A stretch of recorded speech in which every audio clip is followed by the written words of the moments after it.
All right. So back in geometry, you learn about lines, you learn about segments, and you learn about rays. And you learned that a ray has one endpoint and it continues forever on the other side. So that's one ray. Now, if I were to take that ray and if I were to rotate it about its endpoint, right? So like if I could clone the ray and rotate the clone, then that other ray would pretty much end here, right? And what have I just created? An angle. So that's how we create an angle. We create an angle by connecting two rays at their endpoints, okay?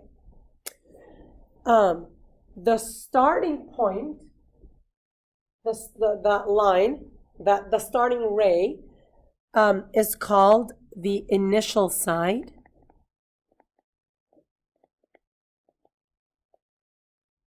And the ray's position after the rotation forms its terminal side.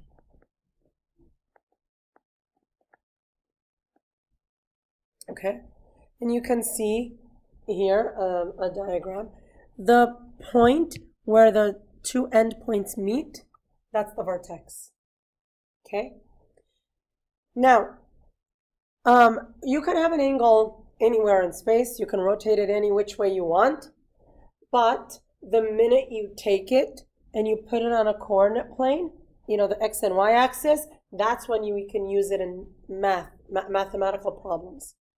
So if you take your angle and you put it on the xy axis with the vertex at the origin, and you draw the initial side along the positive x-axis, then you say that your angle is in standard position. Okay, so standard position, just like in dance, like in ballet positions, right? Like you have like, okay, this position, that position. Standard position is this: vertex at the origin, initial side at the x-axis. Now, we said you create an angle by rotating one of the sides, right? Okay, so let's think about the hands of a clock. Whoops, I didn't mean to use the highlighter there, but it's okay. So the hands of the clock, they rotate this way. That's called the clockwise direction. And the opposite way is called the counterclockwise direction. It just so happens in math and physics, the counterclockwise direction is always the positive direction. So if I rotate that ray towards the left, counterclockwise, we have a positive angle. And if I rotate the ray clockwise to the right, we have a negative angle. All right? So for example, if I were to create an angle of 210 degrees, I would start here. That's my initial side. And now I would start rotating. And when I'm here, I'm at 90 degrees, 180 degrees, 210 degrees. Similarly, if I wanted to create, let's say, a 250 degree angle, a negative 250 degree angle, I start here, I go negative 90 degrees, negative 180 degrees, negative 250 degrees. Okay? And if I want the full circle, how many degrees would that be? 360. Okay. Now, units. Anything you can measure must have a unit. If you measure your weight, there's units. Pounds or kilograms. If you measure distance, there is units. Meters or feet. Angles are measured in what units? Degrees and radians.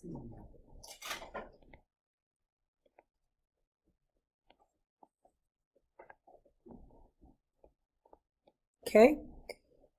Now, we know what a degree is. Well, I think it's easier for some to reason out what degrees are. So if I have a circle, right, and that's 360, right? Now suppose I have a total, like a perfectly circular pizza. And if I were to slice that pizza, not into the usual 8 slices, but into 360 slices, can you imagine, can you visualize what a slice would look like? That is a sliver of pizza. Well, that would represent, can't even draw it, that would represent 1 degree. So 360 slices put together would make the full circle. Radians. So that's how we think about degrees. So 1 degree is like, 1 over 360 of a circle. Okay, that's degrees. What about radian?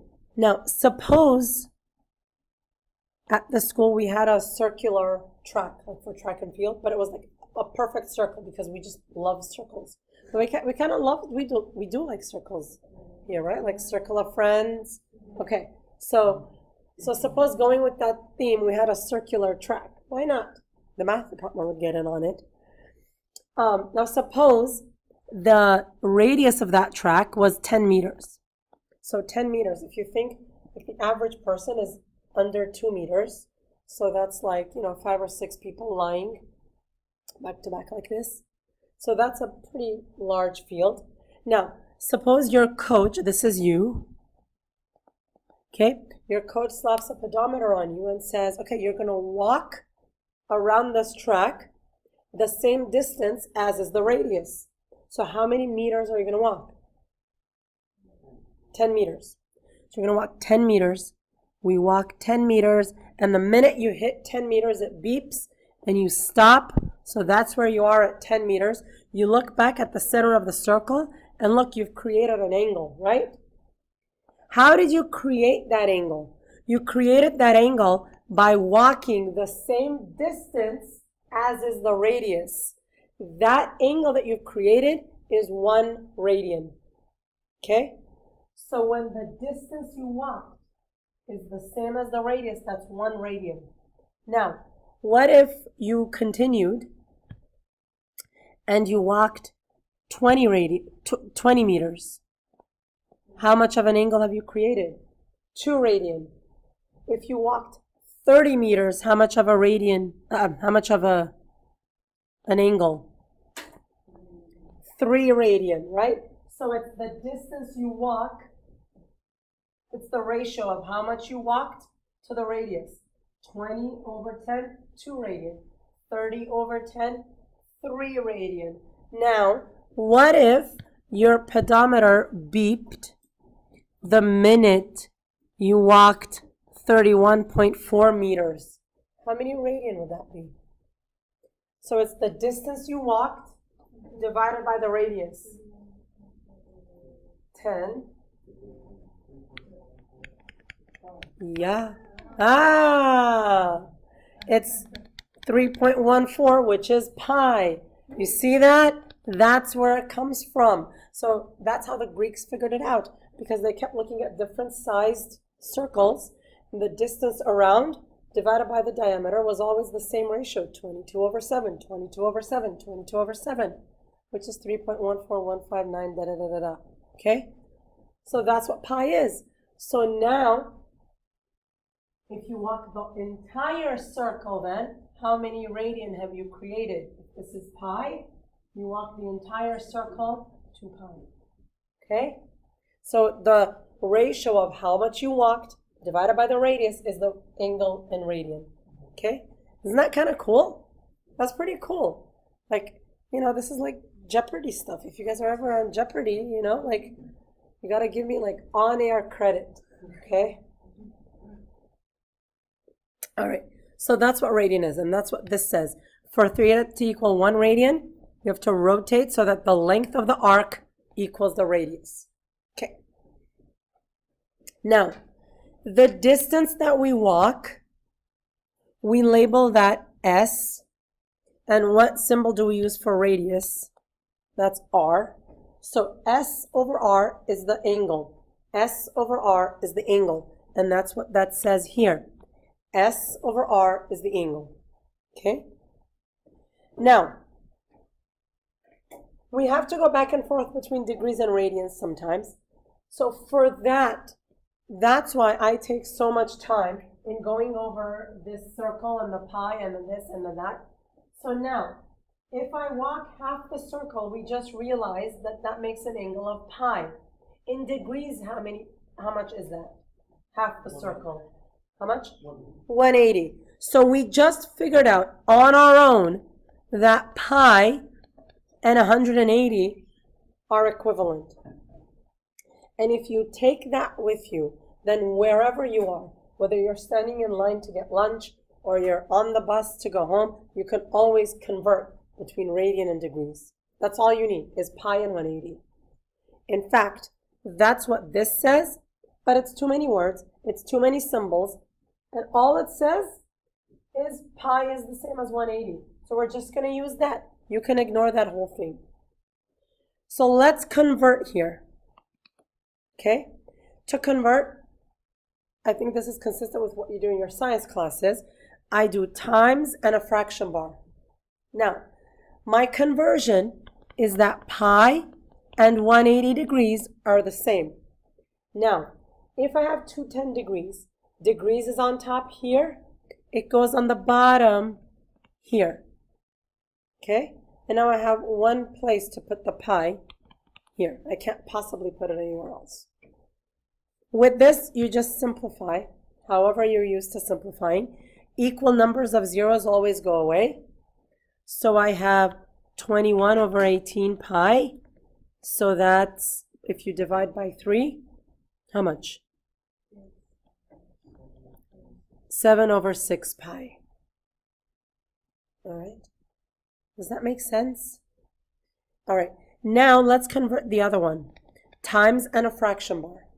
This time, pi is on top, so it goes on the bottom here. So what do I put in the other place? Pi's cancel out. So now there are several ways of doing this. Some people think, okay, 180 divided by 3, it's easier for some. 180 divided by 3 to do it mentally. It's 60 times 4, 240. However you do it, the answer will come out the same as long as you're doing it correctly. Okay? Any questions so far? Okay. I'm going to continue. The homework will still be split into 2, but I'm going to continue. So let's talk about coterminal angles. Coterminal angles are angles that have the same initial side and the same terminal side. So let's just run through this for example. Let's draw an angle of 40 degrees.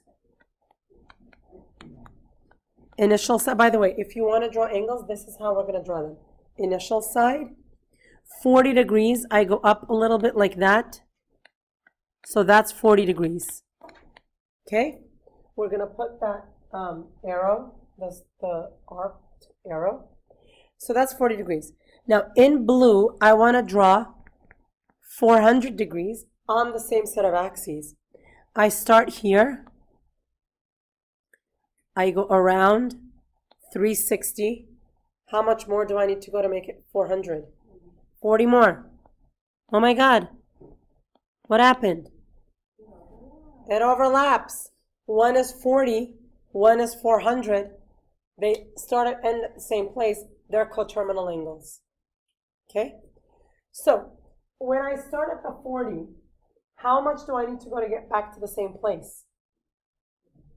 If I start at the 40, 360, I can either go 360 in the positive direction or 360 in the negative direction, which means to find coterminal angles, if they're measured in degrees, add or subtract multiples of 360. If they're in radian, add or subtract multiples of 2 pi. So let's do one. We're going to find and draw one positive, one negative. Let's draw a positive, let's find the positive coterminal angle. Negative 30 plus 360 is how much? 330. So let's draw that. Here is the initial side. I make my little spiral. 90, 180, 270, 330 is right there. There. Okay? Let's do the negative one. Negative 30 minus 360, negative 390. Okay? So let's draw that one. Okay, now I'm going to go in the downward direction. Here's negative 360. I need to go 30 more. There we go. Negative 390. So let me zoom in here. When you draw this, it's always easier with pencil because like with the pen, it's too thick. But when you do that spiral, I want to see that arrow, right? That arrow going in the right direction here. So make sure you put that arrow in here. Okay? All right. Questions? Okay. So what I want to do is the next one, and then I'm going to call some people up to the board to do the same thing on the board. All right. So 3 pi over 4. Let's find a positive one. I'm going to do 3 pi over 4 plus 2 pi. Okay.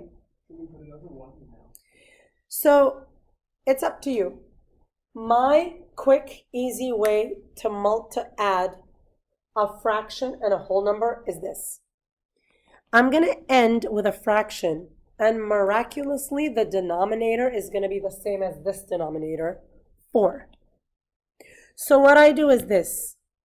It's kind of like a loop.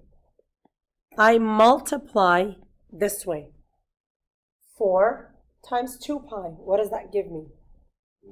8 pi. I add this way. 8 pi plus 3 pi, 11 pi. It's 11 pi over 4. Okay? If you want to do common denominator and do it, totally fine. I show this to students. Sometimes they've never seen it before and they like it. It's another way. All right, so let's do the negative one. 3 pi over 4 minus 2 pi. Same denominator. I'm going to multiply that way, so I get negative 8 pi plus 3 pi, negative 5 pi over 4. Okay? Now, let's draw this. Okay. How are we going to draw this? Okay. I generally don't like mixed numbers, except when I'm drawing angles in radian. Okay, so here's how I do this. All right, 11 pi over 4, I write it as 11 over 4 pi. What would the mixed number be for 11 over 4? It's 2 and 3/4 pi. So I'm going to start here. First, I'm going to go 2 pi. That's 2 pi, full circle. Now I'm going to go another 3/4 of a pi. Each one of these quadrants is half a pi. So 3/4, where would that land? It's right over there, right? 3/4 of a pi. So 3/4 of a pi would go right there. Now let's do the other one. It's negative 5 over 4 pi, which is negative 1 1/4 pi. So I start here. I'm going to go negative 1 pi and then another 1/4 of a pi. That's half of that square. There. Okay? All right, so we talked about the distance that you walk along the circular field, and we said we call that S. So if you walk along the circle, the distance that you walk is S, and it's called arc length. If you have a pizza, and if you get a slice of pizza, if you measure the distance of the crust, like how wide the crust is, that's arc length. So now arc length is this formula, right? It's given by this formula, S equals R theta. So the big thing about S equals R theta is theta must be measured in radian, otherwise it doesn't work. Okay? So let's do notes for a little bit, and we can do the other stuff again later. All right, so here we need to find the length of the intercepted arc. So what variable is that? S, R, or theta? That's S. Okay? So here the formula is S equals R theta, and theta must be in radian. Now, look at the angle here. It's 2 pi over 3. As long as it's in terms of pi, we know it's in radians, so we're good to go. All right? So, S is equal to R times 2 pi over 3. This is 4 pi over 3.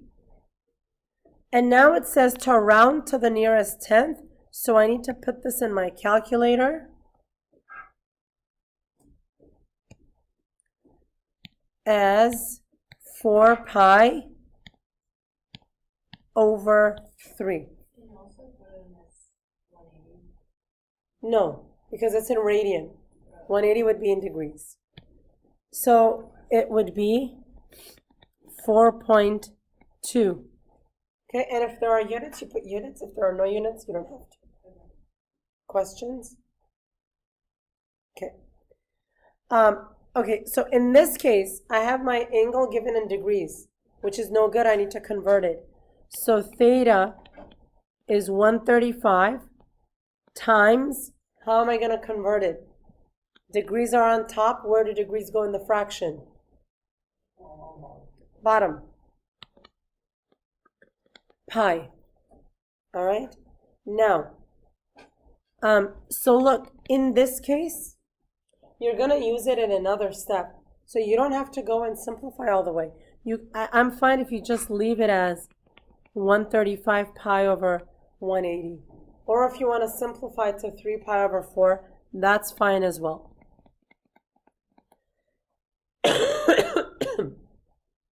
So now, to find S, it's R theta.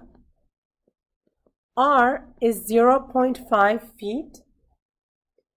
Theta is 3 pi over 4.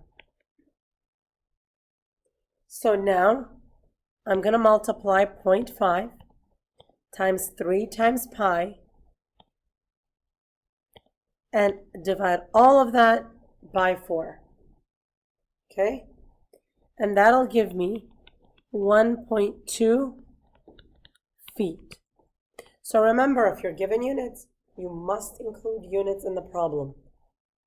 Okay? And we will stop here for today.